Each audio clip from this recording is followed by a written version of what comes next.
ಓಂ ಹ್ರೀಂ ಭೈರವಿ ಕ್ಲಾಂ ಹ್ರೀಂ ಸ್ವಾಹ. ನಮಸ್ಕಾರ. ಫೆಬ್ರವರಿ 2026 1ನೇ ತಾರೀಕಿನಿಂದ ಒಂದು ವಾರ ಭವಿಷ್ಯವನ್ನು ನಾವು ನೋಡೋದಕ್ಕಿಂತ ಮುಂಚೆ ಕೆಲವು ವಿಷಯಗಳನ್ನು ಹೇಳಬೇಕು. ತುಂಬಾ ಜನ ಹೇಳ್ತಾರೆ, ಸರ್ ನೀವು ಯಾವಾಗಲೂ ಒಂದೇ ತರ ಇಂಟ್ರಡಕ್ಷನ್ ಹೇಳ್ತೀರಾ ಅಂತ ಹೇಳಿ. ನೋಡಿ, ಜ್ಯೋತಿಷದ ಬಗ್ಗೆ ಬಹಳ ಕನ್ಫ್ಯೂಷನ್ಸ್ ಜನಗಳಿಗಿದೆ. ಏನಾಗುತ್ತೆ ಅಂತಂದ್ರೆ ಮೋಸ ಹೋಗ್ತಾ ಇದ್ದಾರೆ, ದುಡ್ಡು ಕಳ್ಕೊಳ್ತಾ ಇದ್ದಾರೆ, ತಪ್ಪು ತಪ್ಪು ಭವಿಷ್ಯವಾಣಿಗಳನ್ನ ಪಡಿತಿದ್ದಾರೆ. ಹಾಗೆ ನಾನು ಏನ್ ಹೇಳ್ತೀನಿ ಅಂದ್ರೆ, ಜ್ಯೋತಿಷ್ಯ ಟೆಕ್ನಿಕಲ್ ಆಗಿ ಹೇಗೆ ಕೆಲಸ ಮಾಡುತ್ತೆ ಅಂತ ನಾವು ತಿಳ್ಕೊಬೇಕು. ಕೆಲವ್ರು ಹೇಳ್ತಾರೆ, ಸರ್ ನೀವು ಜ್ಯೋತಿಷ್ರಲ್ವಾ, ಯಾವಾಗ ಸಾಯ್ತಾರ ಅಂತ ಗೊತ್ತಾಗತ್ತಾ, ಲಾಟ್ರಿ ನಂಬರ್ ನಿಮಗೆ ಗೊತ್ತಾಗತ್ತಾ, ಎಲೆಕ್ಷನ್ ಯಾರು ಗೆಲ್ತಾರೆ ಅಂತ ಗೊತ್ತಾಗತ್ತ ಅಂತ ಹೇಳ್ತಿರ್ತಾರೆ. ಜ್ಯೋತಿಷ ಅದನ್ನ ಎಲ್ಲ ಗೊತ್ತಾಗತ್ತೆ ಅನ್ಕೊಂಡಿರ್ತಾರೆ. ಇದು ಹೇಗಿದೆ ಅಂತಂದ್ರೆ, ಡಾಕ್ಟರ್ ಆದವನಿಗೆ ಕಾಯಿಲೆನೆ ಬರಬಾರ್ದು ಅನ್ನೋ ತರ ಇರುತ್ತೆ. ಯಾವುದೇ ವ್ಯಕ್ತಿ ಕರ್ಮದಿಂದ ದೂರ ಹೋಗಕ್ ಸಾಧ್ಯ ಇಲ್ಲ ಒಂದು. ಮತ್ತೆ ಭವಿಷ್ಯವಾಣಿಗಳನ್ನ ಯಾವುದೇ ವ್ಯಕ್ತಿ ಆಗ್ಲಿ, ಜ್ಯೋತಿಷ್ಯಕ್ಕೊಂದು ಲಿಮಿಟೇಷನ್ ಇದೆ. ಲಾಟ್ರಿ ನಂಬರ್ಗಳು, ಯಾಕೆಂದ್ರೆ ಬೃಹತ್ ಪರಾಶರ ಹೋರಾಶಾಸ್ತ್ರ ಆಗಿರ್ಬೋದು, ಯಾವುದೇ ಗ್ರಂಥವನ್ನು ತೆಗೆದುಕೊಂಡ್ರೆ ಕರ್ಮಕ್ಕೆ ಅನುಸಾರವಾಗಿ ನಡೆಯೋ ಘಟನೆಗಳನ್ನ, ಮೇನ್ ಪಾಯಿಂಟ್ಸ್ಗಳನ್ನ, ಜೀವನದಲ್ಲಿ ನಡೆಯೋ ಘಟನೆಗಳನ್ನ, ಮೇನ್ ಇವೆಂಟ್ಸ್ ನಾವು ಫೈಂಡ್ ಔಟ್ ಮಾಡ್ಬೋದು. ಬಿಟ್ರೆ ಹಲವಾರು ವಿಚಾರಗಳಲ್ಲಿ ನಾಳೆ ಏನ್ ನಡುತ್ತೆ, ಈ ಕ್ಷಣಕ್ಕೆ ಏನ್ ನಡೀತೆ, ಈ ತರ ಚಿಕ್ಕ ಚಿಕ್ಕ ವಿಷಯಗಳನ್ನ ಜ್ಯೋತಿಷ್ಯದಲ್ಲಿ ನಾವು ತಿಳ್ಕೊಳಕ್ ಆಗಲ್ಲ ಅಂತಲ್ಲ, ತಿಳ್ಕೊಳಕ್ ಬೇಕಾಗಿರುವಂತಹ ಅದರಲ್ಲಿ ರಿಸರ್ಚ್ಗಳಾಗ್ಲಿ ಇನ್ನೊಂದಾಗ್ಲಿ ಇಲ್ಲ. ಯಾವುದೇ ಗೌರ್ಮೆಂಟ್ ಇಂದ ಆಗಿರ್ಬೋದು, ಇನ್ನೊಂದಾಗಿರ್ಬೋದು, ಯಾವುದೇ ಇದಕ್ಕೆ ಸಹಾಯ ಇಲ್ಲ. ಎಷ್ಟೋ ಜನ ದೊಡ್ಡ ದೊಡ್ಡ ಜ್ಯೋತಿಷರುಗಳು, KN ರಾವ್ ಅಂತವರು ಸ್ವಂತ ಖರ್ಚಿನಲ್ಲಿ ರಿಸರ್ಚ್ಗಳನ್ನ ಮಾಡಿ ಕೆಲವು ಪ್ರಿನ್ಸಿಪಲ್ಸ್ ನ ಕೊಟ್ಟಿದ್ದಾರೆ. ಸೊ ಅದ್ರ ಬೇಸ್ ಮೇಲೆ ನಾವು ಭವಿಷ್ಯ ಹೇಳ್ತಾ ಇರುವಂತದ್ದು. ಸೊ ಹಾಗಾಗಿ ಜ್ಯೋತಿಷ ಟೆಕ್ನಿಕಲ್ ಆಗಿ ಹೇಗೆ ವರ್ಕ್ ಮಾಡುತ್ತೆ ಅಂತ ತಿಳ್ಕೊಬೇಕು. ಜೊತೆಯಲ್ಲಿ ಜ್ಯೋತಿಷ ಹತ್ರ ಹೋದಾಗ ನೀವು ಹಿಂದೆ ನಡೆದಿರೋ ಘಟನೆಗಳನ್ನ ನೋಡಿ ಹೇಳಿ ನಿಮ್ಮ ಲಗ್ನವನ್ನ ತಿದ್ದಬೇಕಾಗತ್ತೆ. ಸುಮ್ಮನೆ ನಿಮ್ಮ ರಾಶಿ ಮೇಲೆ ನೀವು ಕೊಟ್ಟಿರೋ ಡೇಟ್ ಆಫ್ ಬರ್ತ್ ಮೇಲೆ ಯಾವ ಕಾರಣಕ್ಕೂ ಹೇಳಬಾರ್ದು. ಅದು ಜ್ಯೋತಿಷ ಅಲ್ಲ. ಇದು ಮೊದಲನೇದು. ಎರಡನೇ, ಪರಿಹಾರಗಳನ್ನ ಹೇಳುವಾಗ ಯೂಶುವಲ್ ಆಗಿ ನಾನು ಹೇಳೋ ಹಾಗೆ ಬೃಹತ್ ಪರಾಶರ ಹೋರಾಶಾಸ್ತ್ರದಲ್ಲಿ ಹೇಳಿರುವಂತಹ ಪರಿಹಾರಗಳನ್ನ ಹೇಳ್ಬೇಕು. ಅದ್ರಲ್ಲಿ ನಿಮಗೆ ಬಡವರಿಗೆ ಶ್ರೀಮಂತರಿಗೆ ಅಂತ ಭೇದ ಭಾವ ಯಾವುದಿಲ್ಲ, ಎಲ್ಲರಿಗೂ ಸಿಂಪಲ್ ಪರಿಹಾರಗಳನ್ನ ಹೇಳಿದ್ದಾರೆ. ಈಗ ಮಂತ್ರ ಜಪಗಳು, ದಾನಗಳು, ಆಮೇಲೆ ಇನ್ನು ಸಿಂಪಲ್ ಆಗಿರುವಂತಹ ಸ್ತೋತ್ರಗಳನ್ನು ಹೇಳೋದ್ರಿಂದ ಕೂಡ ಕರ್ಮದಲ್ಲಿ ಬದಲಾವಣೆ ಆಗುತ್ತೆ ಅಂತ ಋಷಿಗಳೇ ಹೇಳಿದ್ದಾರೆ. ಸೊ ಇದನ್ನ ಮಾಡೋದ್ರಿಂದ ನಮ್ಮ ಇಡೀ ಜೀವನವನ್ನೇ ಬದಲಾವಣೆ ಮಾಡಕ್ ಸಾಧ್ಯ ಇಲ್ಲದೆ ಇದ್ರು ಸಹ ಕೆಲವು ಘಟನೆಗಳು ಲೈಫಲ್ಲಿ ನ್ಯೂಟ್ರಲ್ ಆಗ್ಬಹುದು. ಇದು ನನ್ನ ಎಕ್ಸ್ಪೀರಿಯನ್ಸ್ ಅಲ್ಲಿ ನಾನು ತಿಳ್ಕೊಂಡಿದ್ದೀನಿ. ಎಷ್ಟೋ ಜನಕ್ಕೆ ಸಮಸ್ಯೆಗಳ ಬಗ್ಗೆ ಎರೆದಿದೆ ತಕ್ಕ ಮಟ್ಟಿಗೆ. ಸೊ ಇಷ್ಟು ನನ್ನ ವಿಷಯಗಳು. ಕುಂಭರಾಶಿ 2026 ಫೆಬ್ರವರಿ 1ನೇ ತಾರೀಕಿನಿಂದ ಕುಂಭರಾಶಿಯ ಫಲ ನೋಡೋದಾದ್ರೆ, ನಾವು ಬಹಳಷ್ಟು ತರದಲ್ಲಿ ಹೇಳ್ಬೋದು. ಈಗ ನಾನು ಮಂತ್ರೇಶ್ವರ ಬರೆದಿರುವಂತಹ ಫಲದೀಪಕ ಗ್ರಂಥದಲ್ಲಿ ಇರುವಂತಹ ಯೂಶುವಲ್ ಆ ಪ್ರಿನ್ಸಿಪಲ್ಸ್ ಅಪ್ಲೈ ಮಾಡ್ತೀನಿ. ರಾಹು ಬಂದು ರಾಶಿಯಲ್ಲೇ ಇದೆ.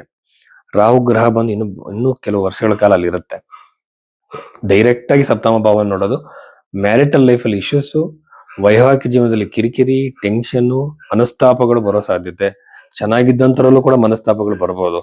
ಜಾತಕನ ನೀವು ಸರಿಯಾದ ರೀತಿಯಲ್ಲಿ ಮ್ಯಾಚ್ ಮೇಕಿಂಗ್ ಮಾಡಿಸದೆ ಮದುವೆ ಆಗಿದ್ರೆ ಈ ಎಲ್ಲ ಕಿರಿಕಿರಿಗಳು ಆಗುತ್ತೆ. ನಮ್ಮಲ್ಲಿ ತುಂಬಾ ಜನ ಏನ್ ಮಾಡ್ತಾರೆ, ಗಣಕುಟ ಸಾಲಾವಳಿ ಅಂತೇಳಿ ಮನುಷ್ಯ ಗಣ, ಪ್ರಾಣಿಗಣ ಅಂತ ಏನ್ ನೋಡ್ತಾರೆ, ಅದರಲ್ಲಿ 36 ಬಂದನು ಪ್ರಾಬ್ಲಮ್ಸ್ ಇರುತ್ತೆ. ಇದಕ್ಕೆ ಕಾರಣ ಏನು ಅಂದ್ರೆ, ಜಾತಕದ ಸಂಪೂರ್ಣವಾಗಿ ನಾವು ನೋಡಿರಲ್ಲ.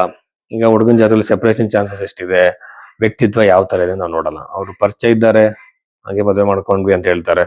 ಕೆಲವ್ರು ನಾವು ಇಷ್ಟಪಟ್ಬಿಟ್ಟಿದ್ವಿ ಸರ್ ಅಂತಾರೆ, ಬಟ್ ಇಷ್ಟಪಟ್ಟವ್ರ ವ್ಯಕ್ತಿ ಬಗ್ಗೆನೇ ಅವ್ರಿಗೆ ಏನು ಗೊತ್ತಿರಲ್ಲ, ಅವ್ರು ಯಾವ ತರ ಪರ್ಸನಾಲಿಟಿ ಇದೆಯಲ್ಲ. ಆರೋಸ್ಕೋಪ್ ಅಲ್ಲಿ ಈಸಿಯಾಗಿ ಫೈಂಡ್ ಔಟ್ ಮಾಡ್ಬೋದು. ಈಗ ನಾರ್ಸಿಸ್ಟಿಕ್ ಪರ್ಸನಾಲಿಟಿ ಅಂತ ಹೇಳ್ತಾರೆ. ನಾರ್ಸಿಸ್ಟಿಕ್ ಪರ್ಸನಾಲಿಟಿ ಇನ್ನೊಬ್ಬರಿಗೆ ವಿಪರೀತವಾಗಿ ಅವ್ರು ಟಾರ್ಚರ್ ಮಾಡ್ತಾರೆ. ಈ ಪರ್ಸನಾಲಿಟಿನ ಸೈಕಲಾಜಿಕಲ್ ಆಗಿ ನಾವು ಕಂಡುಹಿಡಿಬಹುದು ಆರೋಸ್ಕೋಪ್ ತಕ್ಕ ಮಟ್ಟಿಗೆ. ಸೊ ಅದನ್ನ ನಾವು ಉಪಯೋಗಿಸ್ಕೊಳ್ಳೋದೇ ಇಲ್ಲ. ಸೊ ಜಾತಕದನ್ನ ಸರಿಯಾದ ರೀತಿ ಸೈಂಟಿಫಿಕ್ ಮ್ಯಾಚ್ ಮೇಕಿಂಗು ಭೈರವಿ ಆಶ್ರಮದಲ್ಲಿ ಮಾಡಿಸ್ಕೋಬಹುದು. ಕುಂಭರಾಶಿಯವರಿಗೆ ವೈವಾಹಿಕ ಜೀವನದಲ್ಲಿ ಕಿರಿಕಿರಿಗಳು ಪ್ರಾರಂಭ ಆದ್ರೂ ಸಹ ಕಮ್ಯುನಿಕೇಶನ್ ಮೂಲಕವಾಗಿ ಅದನ್ನ ಬದಲಾವಣೆ ಮಾಡ್ಕೋಬಹುದು. ಎಗೇನ್ ಇಲ್ಲಿ ಬರ್ತ್ ಚಾರ್ಟ್ ಅಲ್ಲಿ ಇರುವಂತಹ ಕಾಂಬಿನೇಷನ್ ಇಂಪಾರ್ಟೆಂಟ್ ಆಗುತ್ತೆ. ಬರ್ತ್ ಚಾರ್ಟ್ ನಿಮ್ಗೆಲ್ಲ ಪಾಸಿಟಿವ್ ಆಗಿದ್ರೆ ಈ ಟ್ರಾನ್ಸಿಟ್ ನಿಮ್ಗೆ ಏನು ಎಫೆಕ್ಟ್ ಮಾಡಲ್ಲ. ಇನ್ನು ಚತುರ್ಥ ಭಾವನ ನೋಡಿದ್ರೆ, ವಾಹನ ಖರೀದಿ, ವೆಹಿಕಲ್ ಖರೀದಿ, ಪ್ರಾಪರ್ಟಿ ಖರೀದಿ ಬಹಳ ಶುಭವಾಗಿದೆ.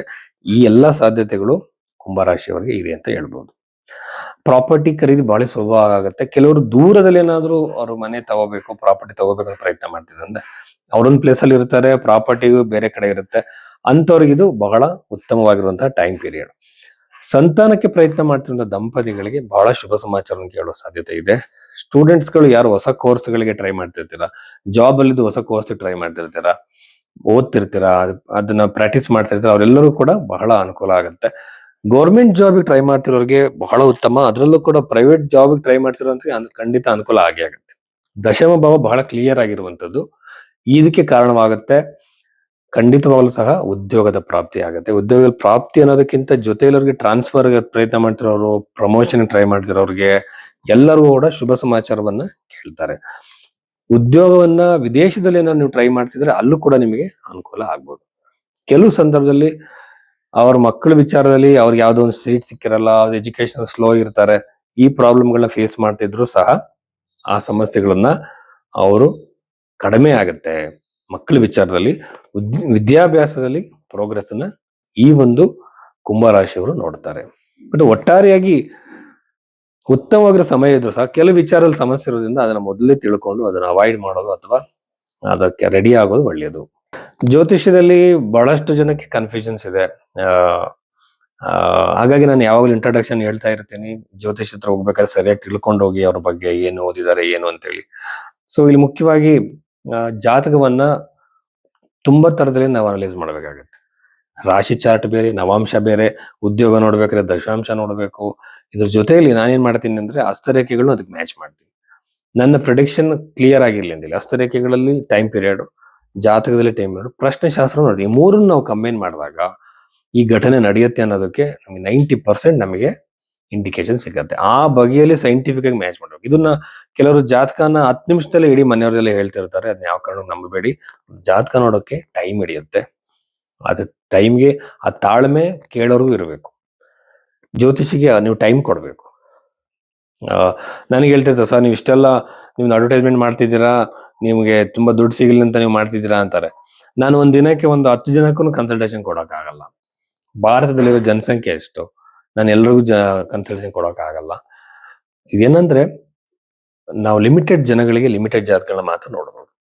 ಹಾಗಾಗಿ ಇದು ಬಿಸ್ನೆಸ್ ಪರ್ಪಸ್ಸಿಗಲ್ಲ, ಒಂದು ಒಳ್ಳೆಯ ವಿಷಯಗಳು ತಿಳಿಸೋಣ ಅಂತ ಹೇಳಿ ಅಷ್ಟೇ. ಇದಕ್ಕೋಸ್ಕರ ನೀವು ಭೈರವಿ ಅಷ್ಟೊಂದು ಸಂಪರ್ಕ ಮಾಡಿದ್ರೆ ನಿಮಗೆ ಜಾತಕವನ್ನು ಈ ಬಗೆಯಲ್ಲಿ ನೋಡಿ ನಾನು ಮಾತಾಡ್ತೀನಿ. ನಮಸ್ಕಾರ.